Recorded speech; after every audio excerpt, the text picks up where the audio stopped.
Assalamualaikum warahmatullahi wabarakatuh. Alhamdulillah rabbil alamin. Wassalamu ala asyrafil anbiya'i wal mursalin sayyidina Muhammad wa ala alihi wa sahbihi ajma'in. Rabbi shrah li sadri wa yassir li amri wa hlul 'uqdatam min lisani yafqahu qawli. Amma ba'd. Dan sambil balik kitab kita ni, kitab Syarah Sahih Bukhari dah, terjemahan Syarah Bukhari dan juga ulasan lah, macam syarah lah, ulasan dah oleh Maulana Asri. Kita masih bincang hadis yang kelima, kita bincang panjang. Yang terakhir itu tentang la taharik lisanaka ta'jala bi. Jadi ayat ni kait dengan siak dan sibaknya dah. Jadi peribahasa dia, kalau orang kafir ke orang Syiah ke ataupun orang antara orang talih kafir ke yang anggap apa tak cerita pasal benda lain masuk bab lain dah. Cerita pasal hari kiamat tiba-tiba masuk bab Nabi pula. Baca logat dah. Jadi cepat sebut sebelum Jibril habis sebut dah. Jadi asbabun nuzul tu menyebabkan tidak selari dengan ayat sebelum dan selepasnya dah. Jadi perbahasan panjang lah. Ngelas sekali kita bincang pasal pendapat Qafal dah. Dia katanya sebenarnya ayat tu juga cerita orang yang terima kitab amal ni dari tangan kanan atau tangan kiri dah, atau belakang. Jadi orang yang sebelum dia terima, dia apabila terima, dia kena baca dah. Dia kena baca pula. Dia baca dengan terkanyak, dengan terkejut ni, dia akan baca dengan sangat laju, dengan cepat-cepat sebut gapalah amal aku hak jahat ni dah, atau hak baik atau jahat pun sungguh baca dah. Jadi dia kait juga dengan hari kiamat akhirat. Walaupun asbabun nuzulnya pasal Nabi baca cepat atau sebut sekali dengan Jibril, tapi di hari akhirat esok pun ada kaitan juga tentang orang baca kitab amal masing-masing. Kitab amal masing-masing yang terima, sama ada tangan kanan kiri ke belakang ikutlah. Jadi dia akan tengok, dia akan baca sendiri amal baik ke amal jahat kau dengan tergesa-gesa dah. Jadi itu salah lebih kurang itulah perbahasan punya panjang pun kita cerita. Okey, sambungan lagi pula yang keenam dah. Jawapan Maulana Muhammad Anwar Shah Kashmiri Al-Kashmiri meninggal 1352 Hijrah baru ni nak. Tentang tidak sesuaian ayat-ayat yang ditafsirkan oleh Ibn Abbas dalam hadis di atas dengan siak dan sibaknya, ialah kerana ayat Quran itu kadang-kadang tidak hanya mengandungi satu makna saja. Dah. Ayat Quran ni kadang-kadang bukan asbabun nuzul saja maksud dia dah. Ya kadang-kadang ada juga kerana benda lain dah. Kerana perkara lain dah. Malah selain itu, ia mempunyai makna yang sering dikaitkan dengan asbabun nuzulnya. Ia juga mempunyai makna pertama dan makna asalnya dah. Ada makna pertama, makna asbabun nuzul, sebab turunnya ayat Quran ni. Dan makna asalnya nak cerita pasal peristiwa yang berlaku di hari kiamat. Kau ikutlah dah. Makna pertama itu mungkin hanya ada satu saja atau lebih daripadanya asbabun nuzul lah. Makna yang pertama yang disebut oleh Maulana Anwar Shah Kashmiri adalah al-muradul ula. Jadi ataupun makna asal bagi satu ayat itulah sebenarnya ada pertalian dan kesinambungan maksudnya dengan maksud ayat siak dan sibaknya. Gini. Jadi hak pertama tu bukan hak asbabun nuzul. Hak pertama tu adalah makna yang asal, iaitu cerita pasal kalau siak dan sibaknya cerita pasal kiamat. Hak tengah dia walaupun asbabun nuzul ni pasal zaman Nabi, tapi dia kait juga dengan siak dan sibak, iaitu makna yang asal-asal ialah tentang hari akhirat lah. Bukan dengan asbabun nuzul dia lah. Makna kedua tu baru asbabun nuzul dah. Makna pertama ataupun makna asal bagi mana-mana ayat Quran ialah makna yang berkait dengan keseluruhan ayat tersebut tanpa melihat kepada asbabun nuzul atau kronologi peristiwa di sebalik tabir penurunannya. Walaupun asbabun nuzul ni sebab macam-macam dah. Okey, Nabi nak cerita ni. Nak cerita pasal Nabi Nabi cepat ikut Jibril. Jadilah sebab tu dia ayat Quran tersebut. Tapi untuk dia juga boleh digunakan untuk makna asal dia. Makna asal dia ialah peristiwa kiamat dah. Gitulah. Tafsiran Al-Qafal tadi sebagai contohnya dah adalah salah satu tafsiran berdasarkan makna pertama ayat Quran. Jadi tafsir Al-Qafal ni makna pertama dah. Jadi Qafal terkenal antara yang menyambung lah siak dan sibaknya lah. Perbezaan di antara makna asal dan makna kedua yang diperolehi daripada asbabun nuzul bagi ayat tersebut ialah menurut makna asalnya. Apabila Allah menceritakan kepada Nabi SAW tentang perihal hari kiamat dan baginda SAW menyampaikannya kepada orang ramai, Orang kafir terus mencelah dengan pertanyaan-pertanyaan berunsur ejekan. Seperti yas'aluna ayyana yawmiddin. Bermaksud mereka bertanya secara mengejek bilakah datangnya hari pembalasan itu. Soal Zariyat 12. Yas'alunaka 'anis sa'ati ayyana mursaha. Bermaksud mereka akan bertanya kepadamu wahai Muhammad sebagai mengejek tentang hari kiamat. Tanya-tanya tu bukan tanya nak tahu sungguh, tanya untuk mengejek dah. Bilakah masa datangnya ayyana mursaha? Surah An-Nazi'at ayat 42. Dalam surah kalimah ini pula begini pertanyaan, yas'aluna ayyana yaumul qiyamah.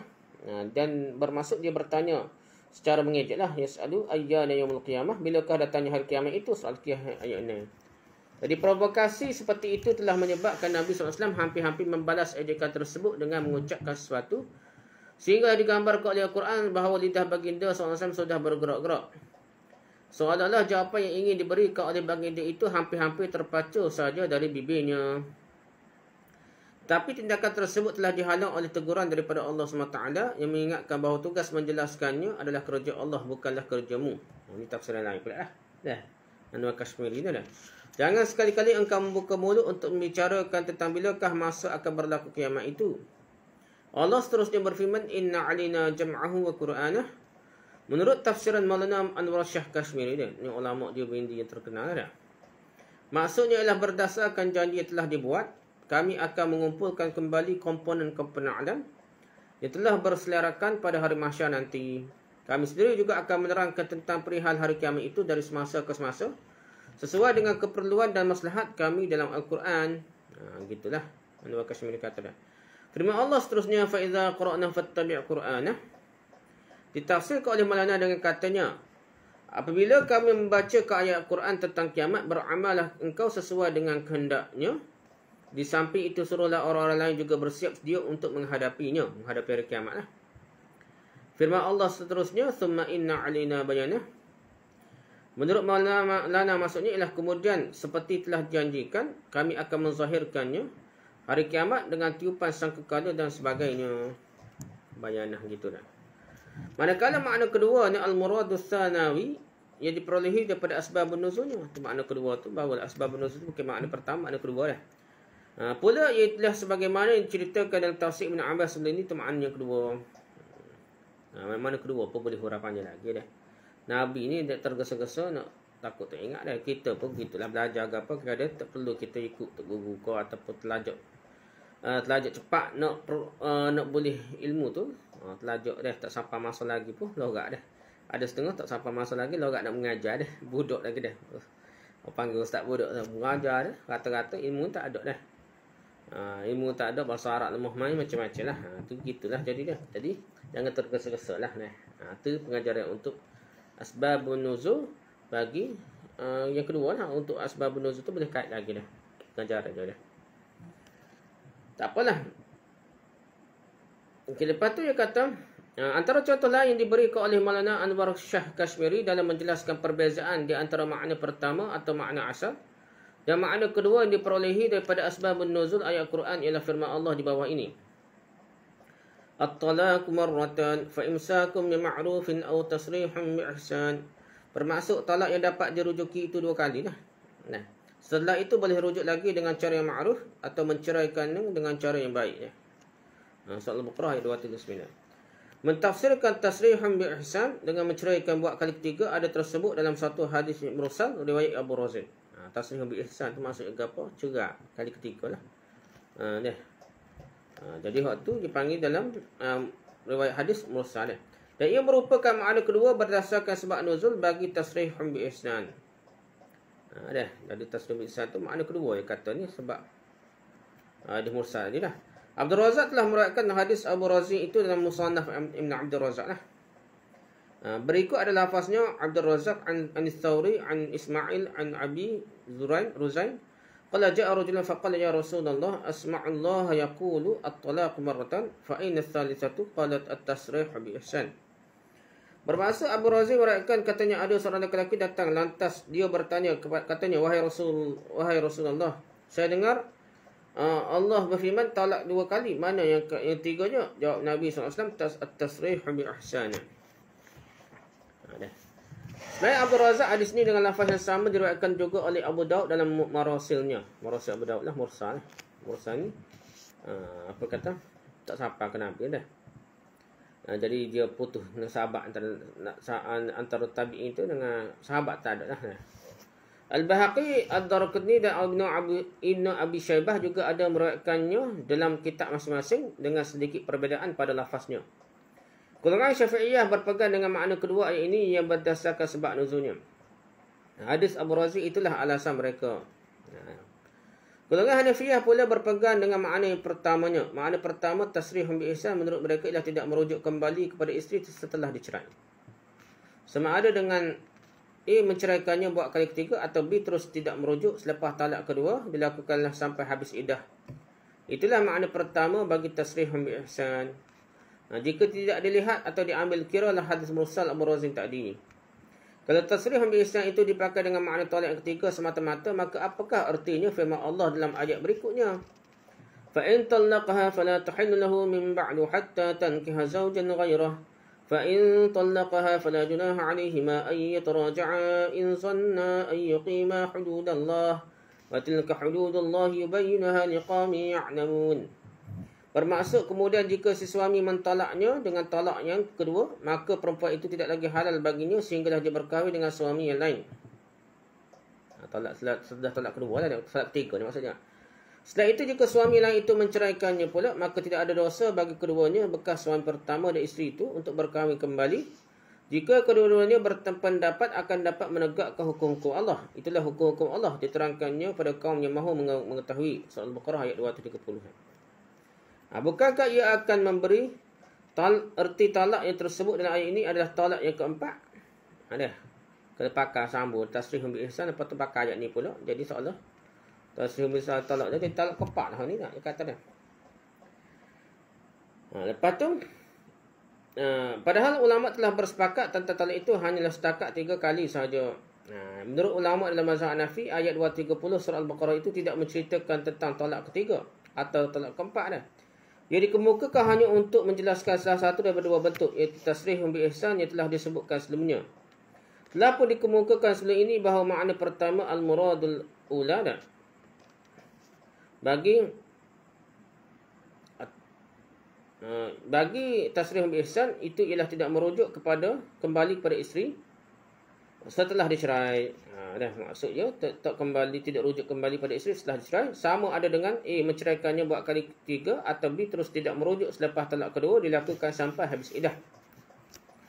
Huruf fa di permulaan ayat 230 surah Al-Baqarah itu adalah fa bajinah, fa in talaqaha adalah. Menurut mereka ia digunakan di sini untuk menjelaskan bahagian B daripada makna pertama tasrih bi ihsan tersebut. Lihat Fathul Bari jilid 1 muka surat 35-36. Kasful Bari jilid 1 muka surat 454 hingga 459. Ini perbahasan ayat begini ya, contoh tentang talak dah, ayat talak tu dah. Jadi adakah tasrih bi ihsan tu dengan makna sebelumnya talak tu ataupun makna pertama tidak merujuk kembali pada isteri setelah dicerai dah. Jadi perbahasan panjang mainlah seolah-olah mazhab Hanafi sokot tu lah. Mungkin maksud talak tapi tak rujuk dah. Talak tu mazhab Syafi'i sajalah yang kata dah. Kita apalah Maulana Syabir Ahmad Usmani ni pun ulama usalah ni mufti Kristen lah gitu kan. Meninggal 1329 Hijrah. Jadi kalau Maulana Anwar Shah Kashmiri meninggal ni bila ini kata 1352 dah. Ini Syabir Ahmad Usmani 1309 dah, lewat sikit lah dah. 19 tahun tikah dah.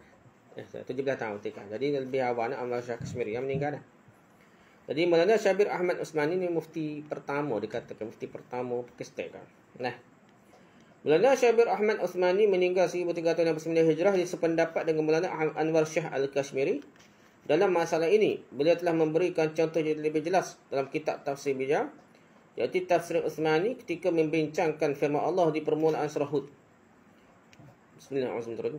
Alif Lam Ra kitabun uhkimat ayatuhu thumma fussilat min ladun hakimin khabir. Alla ta'budu illa Allah innani lakum minhu nadhirun wa bashir. وأن استغفروا ربكم ثم توبوا إليه يمتعكم متاعا حسنا إلى أجل مسمى ويؤتي كل ذي فضل فضله فإن تولوا فإني أخاف عليكم عذاب يوم كبير إلى الله مرجعكم وهو على كل شيء قدير ألا إنهم يثنون صدورهم ليستخفوا منه ألا حين يستغشون ثيابهم يعلم ما يسرون وما يعلنون إنه عليم بذات الصدور.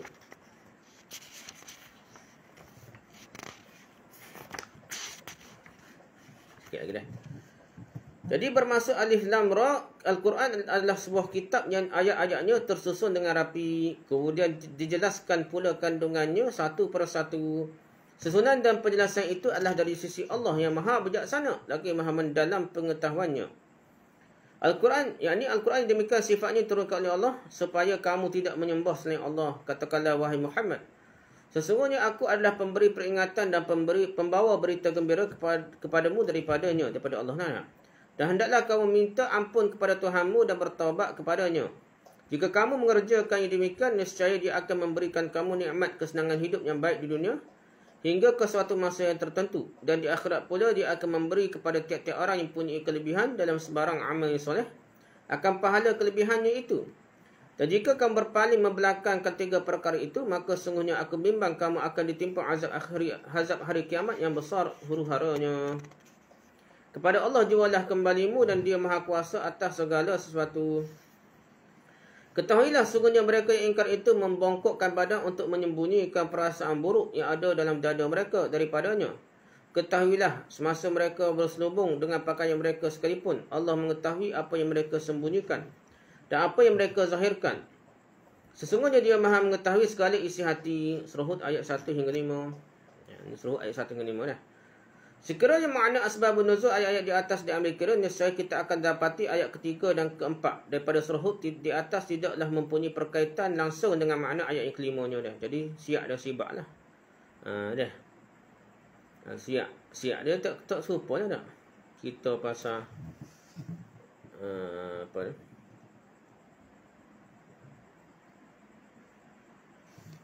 Jadi tak serupa kalau kita ambil asbabun nuzul. Sebab apa yang kata?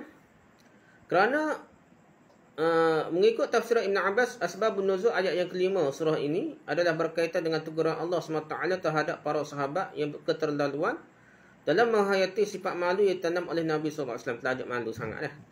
Antara yang pernah disebut oleh baginda SAW tentang sifat malu ialah al-haya'u syu'batun minal iman. Bermaksud sifat malu adalah salah satu cabang besar iman.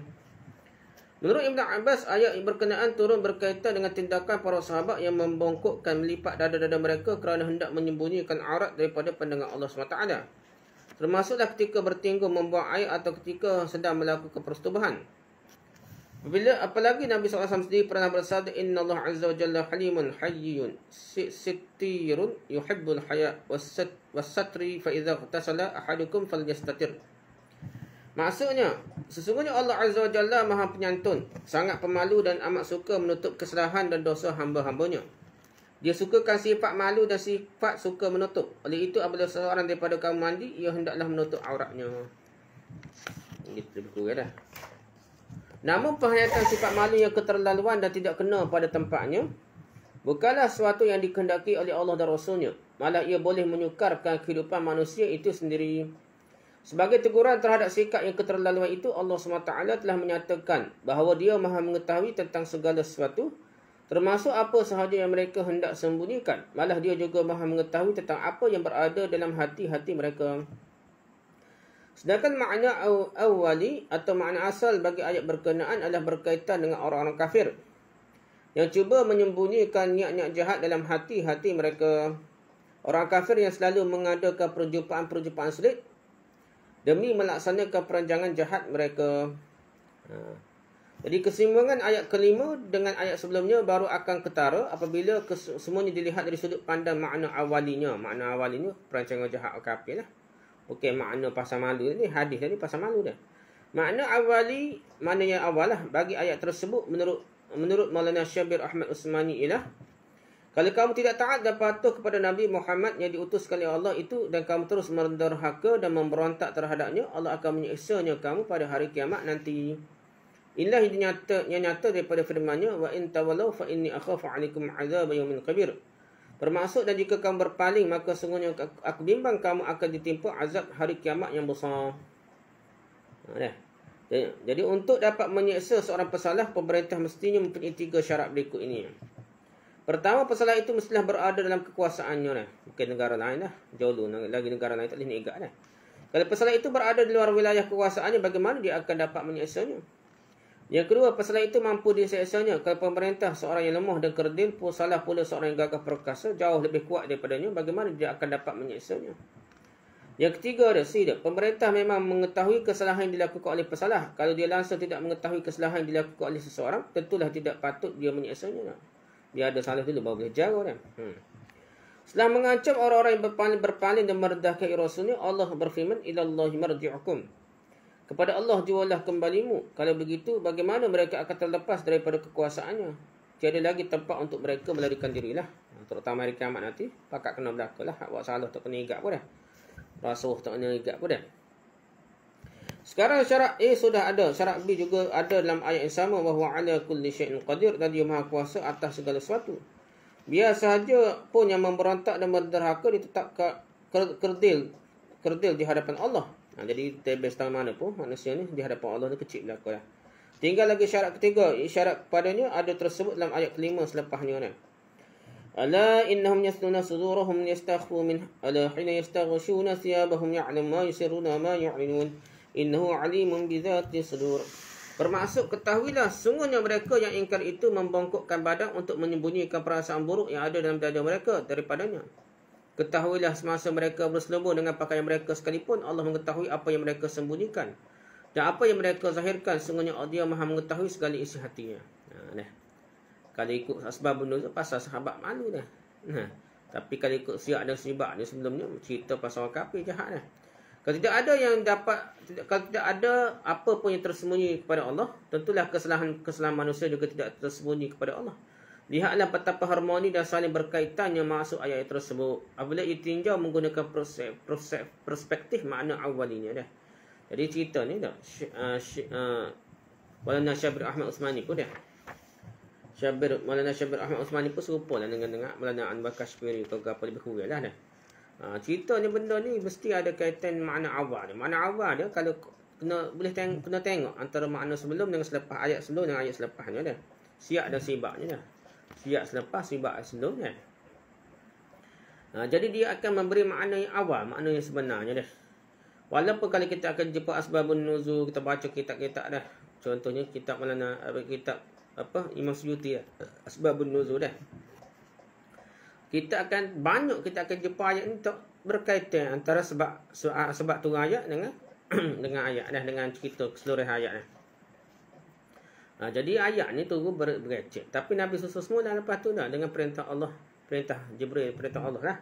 Jadi Nabi suruh tu susun ayat Quran tu, peristiwa berlainnya turun sikit-sikit, tapi susun tu salah satu cerita yang berkaitan dah. Saling berkaitan, pengajaran umum boleh ambil berlaku dah. Tidak semata-mata asbabun nuzul dah. Makna awal ni, makna utama dia sebenarnya berbalik dengan makna asbabun nuzul dah. Okey, yang ketujuh lah, pendapat Syekh Abdul Aziz Ad-Dahlawi meninggal 1239 Hijrah. Itu nenek kok ni lah. Orang ulama-ulama Pakistan India lah. Jadi dia kata apa dah?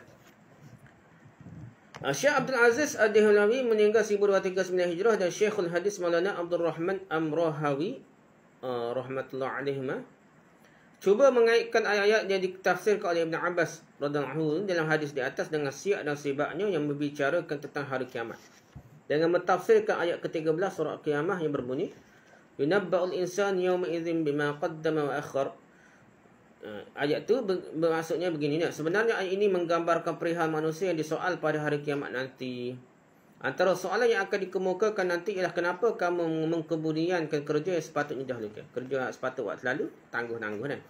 Dan kenapakah kamu mendahulukan kerja yang sepatutnya dikemudikan? Benda hak boleh buat kerja, dia buat selalu dah. Kenapa kamu misalnya mendahulukan atau mengutamakan pekerjaan kamu daripada semayang dah? Dia maksud atas semayang dulu lah sepatutnya dah. Kerja tu boleh sama lepas ni. Bukankah sepatutnya semayang itu didahulukan dan diutamakan daripada perkara-perkara yang lain? Pergi mengerjakan haji sepatutnya didahulukan daripada pergi melancur ke tempat-tempat lain. Pitih ada, sudah haji dulu lah. Nak melancur ke China ke Eropah mana pun dah. Kenapa kamu dahulukan pergi melancur ke tempat-tempat lain daripada pergi ke Mekah untuk menaikkan haji? Dan sebagainya. Keadaan mendahulukan apa yang sepatutnya dikemudiankan dan mengkemudiankan apa yang sepatutnya didahulukan juga telah berlaku kepada Nabi SAW sendiri. Di mana ketika menerima ayat permulaan surah Al-Qiyamah, sepatutnya baginda SAW diam dahulu dan mendengar bacaan Jibril dengan teliti terlebih dahulu. Dengan perhabis dengan teliti. Dahulu sepatutnya lah. Tapi apa yang berlaku ialah sebaliknya. Itulah sebabnya Allah menegur baginda SAW dengan firman-Nya, La tuharik bihi lisanaka lita'jala bih. Maksudnya ialah membaca Al-Quran yang disampaikan Jibril tidak sepatutnya didahulukan. Nah, biar Jibril baca sudah lah, jangan logat-logat baca dah. Dia sepatutnya dikemudiankan baca itu dah. Ketika kami membaca, engkau hendaknya diam sahaja dan mendengar bacaan disampaikan itu dengan teliti. Tafsir ini mungkin dapat merungkai kesulitan yang timbul di itu dah. Jadi, kalau kita guna kaedah ni, siap dan sibak dah tak? Makna asal macam lebih kurang tak ada maksudnya. Dah. Maksudnya perkara yang perlu dahulu dulu dah. Kita apalah. Itu pendapat Syekh Abdul Aziz Dehlawi dah. Tok ni mereka dah anak ke cucu dia. Kepada Syekh kepada Maulana apa? Ad-Dehlawi dah. Waliullah Ad-Dehlawi dah, Waliullah Ad-Dehlawi. Okey, yang ke-8 dia. Kesesuaian dan keseimbangan tafsiran Ibn Abbas di dalam hadis di atas dengan ayat tersebut sebelumnya menurut setengah ulama tafsir. Yang lain pula adalah kerana dalam ayat yang kedua surah Al-Qiyamah Allah menyebutkan tentang jiwa manusia secara umumnya. Justru Allah bersumpah dengannya wala uqsimu bin nafsil lawamah. Bermaksud dan aku bersumpah dengan jiwa yang amat menyesali dirinya sendiri. Surah Al-Qiyamah ayat 2 dia. Jadi manusia ni pergi lepas buat salah baru menyesal gitu ada. Setelah menyebutkan tentang jiwa manusia secara umumnya, Allah menyebutkan pula tentang jiwa manusia yang paling mulia dan paling agung. Jiwa manusia yang paling mulia dan paling agung itu juga telah melalui proses pendidikan tertentu dalam perjalanan hidupnya. Sebagai jiwa yang terpilih, hendaknya ia memilih jalan yang terbaik dan paling sempurna dalam menerima wahyu Allah. Dalam terbaik untuknya ialah diam sahaja ketika Jibril menyampaikan wahyu dan mendengarnya dengan teliti terlebih dahulu. Apabila Jibril selesai membaca, barulah dibaca apa yang disampaikan oleh Jibril sebelum itu. Soal terlepas mana-mana bahagian bacaan tidak perlu timbul dalam jiwa manusia yang mulia dan dipilih Allah. Kerana tentulah semua itu termasuk dalam apa yang dijamin oleh Allah akan dijaganya. Jadi Allah jamin lah. Nabi akan ingat baca ayat dah. Tak pasal duduk berorak lah nak sebut dah. Automatik. Ataupun Allah akan jagalah. Sehingga Nabi SAW ingat dah. Sekali dengar apa ingat molek dah. Gitulah cerita dia. Yang ke-9, ada juga ulama tafsir yang melihat kesesuaian dan perkaitan di antara tafsir ayat-ayat yang dikemukakan oleh Ibn Abbas dalam hadis ini dengan siyak dan sibaknya terletak pada firman Allah.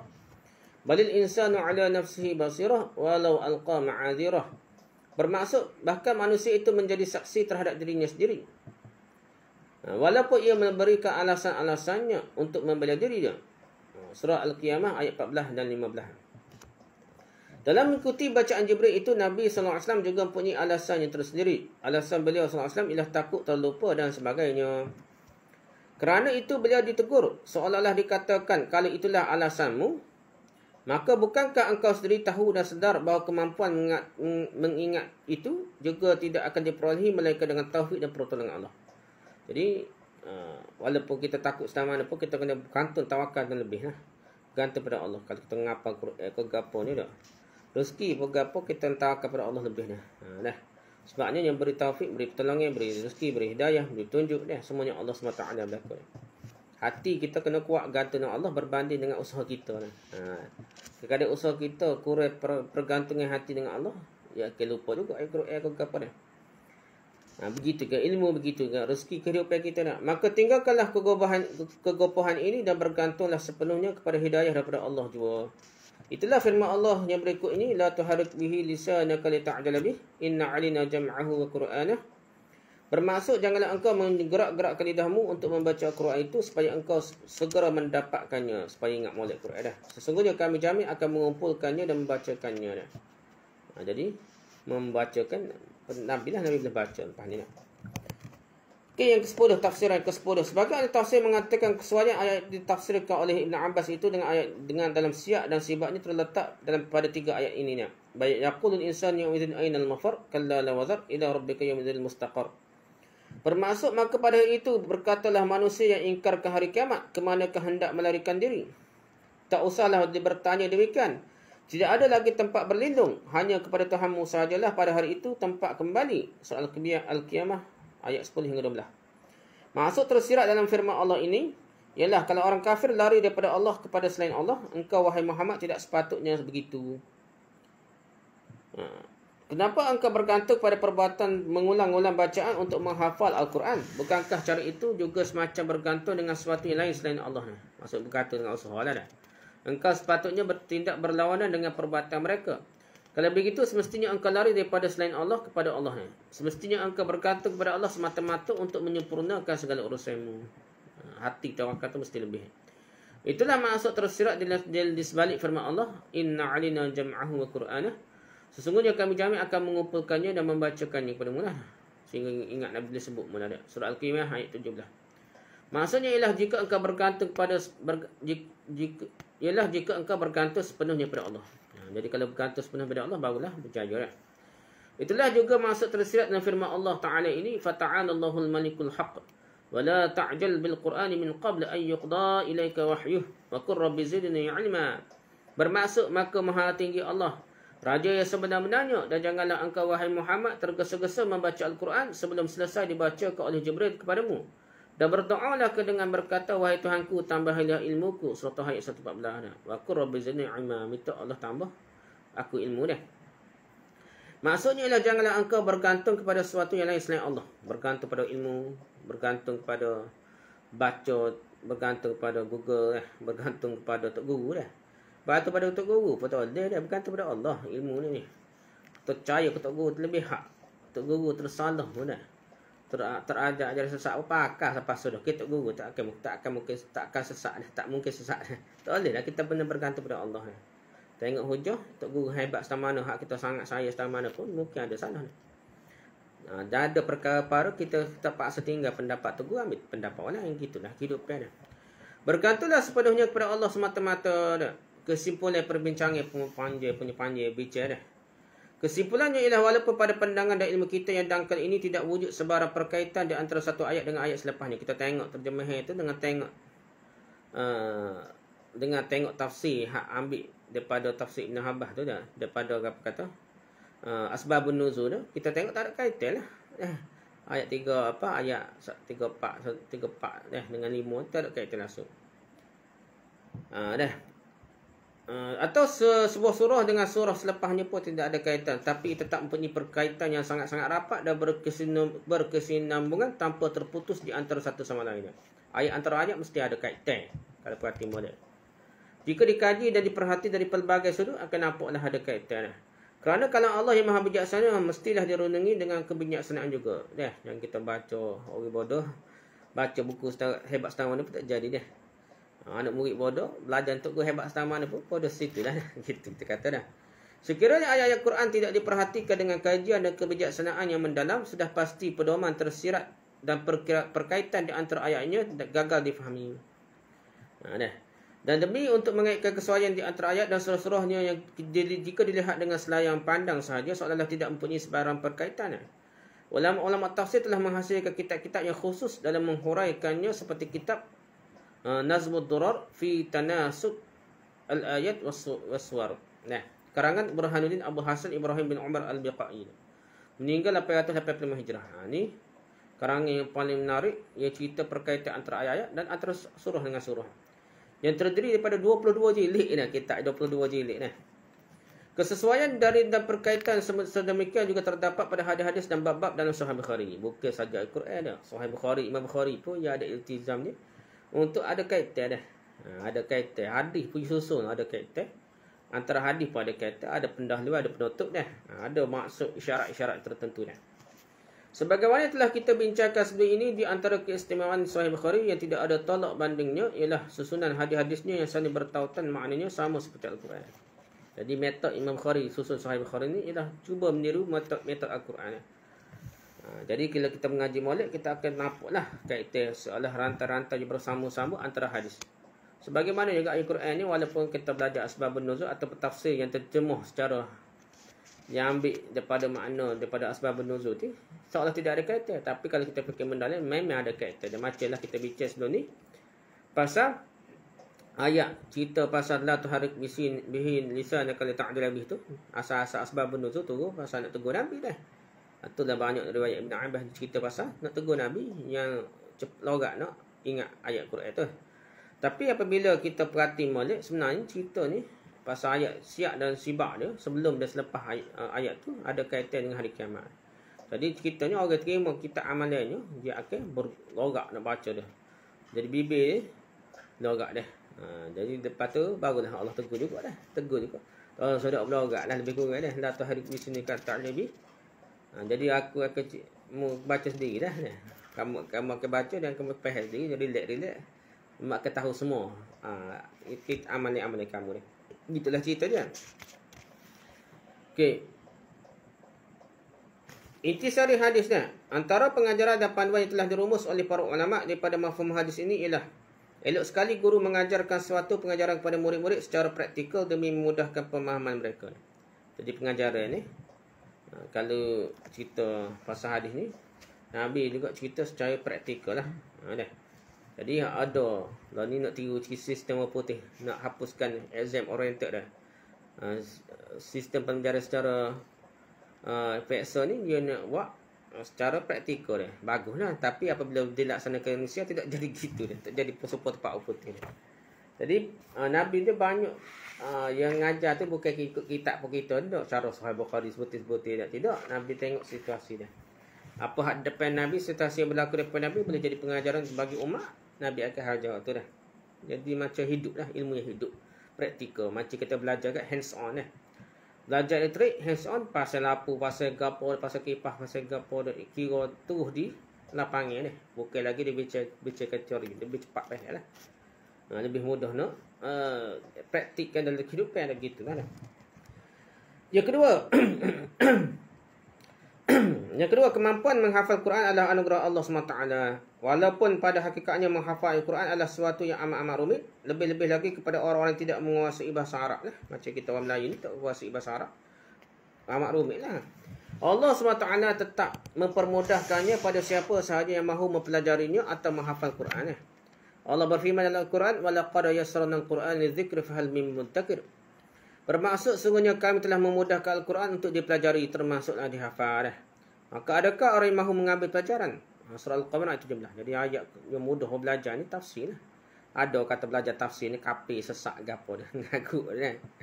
Dia belajar kitab-kitab yang tidak ada dalil, setengah tu hadis palsu dah. Cerita-cerita karut tu, cerita-cerita wali tu tak jadi kapi pun dah. Siapa tak wali pun supaya Tuhan dah. Belajar tafsir pula kapi dah, sesak kapi dah. Kalau tadabbur Quran usrah, ikut usrah. Belajar baca Quran, ambil pengajaran umum tadabbur, kira kapi dah. Jika tafsir kok sih pada bukan tafsir pun tu pengajaran umum. Hak tafsir dengan mana takwil yang mendalam ni lari daripada konteks umum, konteks konteks yang jelas dari ayat tu. Hak tu dia tafsir jadi kira takwil yang meleweng ni. Jadi kalau takwil yang meleweng tu tafsir dengan mana takwil yang meleweng tu tak boleh. Tu tafsir ni dulu ulama dulu panggil takwil. Pasal pengajaran umum tak ada masalah, takwil tu masuk tafsir yang mendalam dah. Lari masuk tersirat, tu jadi masalah. Masuk tersurat ada masalah dah beres. Wal asr innal insana fi khusr. Demi masa manusia dalam kerugian. Kita pun mikir, kita pun tadabbur ayat Quran ni, mikir yang ni, tengah fikir yang ni. Baca Quran kedok dah. Tengah fikir yang ni ni. Tengok apa? TV kuat kedok dah. Tengah fikir yang ni banyak buat masa apa. Jadi kita ambil tadabbur, cuba hayati kehidupan kita. Tadabbur kita bukan tafsir dengan mana takwil. Kalau tafsir juga kita nak kata tafsir sekadar sebagaimana tadabbur lah, tidaklah menyesatkan hak tu lah Allah suruhnya. Tafsir hak qasir tafsirnya ni ikut akan fikir sendiri. Tapi kalau lah guna Quran dah, tak tafsir Quran tapi dak cerita tak wali dah. Jauh daripada Quran dan sunnah ni. Hak ni lebih cepat lah kafir ni Quran tak mudah jadi kafir dah. Ya ayat mudah faham je mana hak jadi kafir ni, cerita-cerita tak wali yang lebih hak sehingga menuai kitab wali. Ni hak mudah jadi kafir ni. Dah, ni ingat tu dah. Yang ketiga, Rasulullah SAW pernah mengalami kesukaran ketika menerima Al-Quran di peringkat awalnya. Nabi sendiri pun berasa payah nak terima Al-Quran ni. Berat dia lah. Yang keempat, sebahagian daripada teguran Allah terhadap Nabi dia terdapat dalam Al-Quran. Teguran itu bukan hanya berkait dengan tingkah laku dan sikap baginda SAW terhadap manusia semata-mata, malah ia juga berkait dengan perihal Rasulullah SAW semasa menerima wahyu dan lain-lainnya. Jadi teguran Allah ni, Allah baiki Nabi ni. Dalam Al-Quran sendiri pun boleh nampak dah. Jadi Nabi itu terpaksa sebut juga. Kalau dah benda Allah tegur ni, siapa menjatuhkan reputasi Nabi dah. Nabi tak akan sebut lah sepatutnya. Tapi benda ni kewajipan. Al-Quran ni kewajipan. Tegur Nabi pun terpaksa Nabi ajar kepada umatnya sehingga terkumpulnya Al-Quran, mushaf Al-Quran lah. Yang kelima daripada hadis ini juga ada kaedah usul fiqh dah. Ta'khirul bayan 'anil waqtil khitab. Menangguhkan keterangan terperinci tentang sesuatu daripada waktu ia disampaikan, disimpulkan oleh para ulama usul fiqh. Ini ada dua kaedah ni. Ada takhir bayan an waqtil. Ada yang kata tidak boleh. Mana dah? Ada dua kaedah ni. Tak boleh tangguh apabila perlu pada waktu yang berhajat. Kalau tidak berhajat tu, dia perlu pula dah kena apa? Lewat dah. Dia ada dua dah. Takhir bayan an waqtil hajah tak boleh pula dah. Takhir. Jadi ada kaedah takhir bayan an waqtil hajah, dia kena ceritalah. Menangguhkan keterangan tentang sesuatu daripada waktu yang diperlukan, tiba-tiba tak perlu. Jadi itu menandakan ada hukum fiqh yang menatakan harus boleh ni. Dah. Tapi hal ni takhir bayan an waqtil khatab, menangguhkan keterangan terperinci tentang sesuatu daripada waktu yang disampaikan dalam erti kata yang lain. Jadi dia cerita, boleh cerita lepas ni. Jadi tidak perlu, tidak jadi hukum yang kata-kata kena cerita maksud tidak berhajat. Ia boleh ditangguh-tangguhkan untuk masa akan datang untuk diberi penerangan. Ada juga kaedah fiqh tersebut lah. Dan banyak ulama pakai kaedah fiqh tersebut, termasuk ulama mazhab Syafi'i, Hanafi, Maliki dan lain-lain. Jadi kalau untuk dapat perbincangan lebih detail, sila lihatlah tafsir Mafatihul Ghaib jilid 30 muka surat 786. Ada tafsir Ruhul Ma'ani jilid 15 muka surat 157 hingga 159. Ini dalil-dalil belakang ni perbahasan dia. Lepas Fathul Bari jilid 1 muka surat 29 hingga 30. Dan jilid 8 muka surat 282 hingga 283. Umdatul Qari jilid 1 muka surat 73. Al-Kawakibud Darari jilid 1 muka surat 46 hingga 47.